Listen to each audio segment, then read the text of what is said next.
your question is, I am under the impression that the mind is the soul. Am I correct? No. You see, mind also is matter.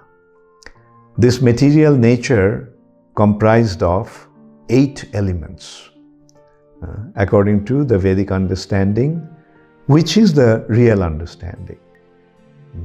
There are 8 elements with which this material nature has been composed of. And those 8 elements are earth, water, fire, air, and ether. These 5 are gross elements, and mind, intelligence, and false ego are the 3 subtle elements. With these 8 elements, 5 gross and 3 subtle elements, this material nature has been composed. And we have the mind, and mind is a part of me, my body.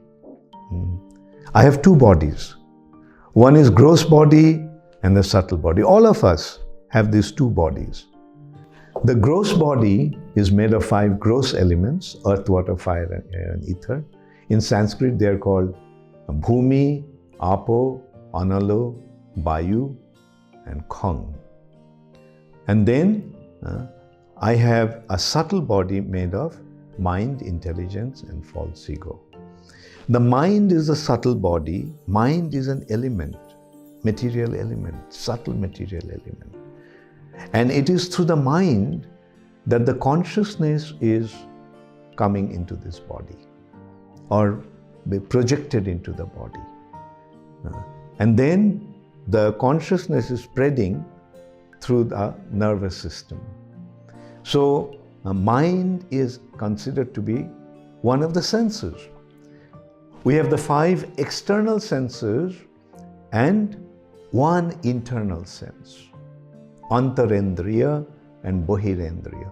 Bahirendriya means senses that are taking our consciousness outside, and Antarendriya, the sense that is inside, which is projecting the consciousness into the body through the senses.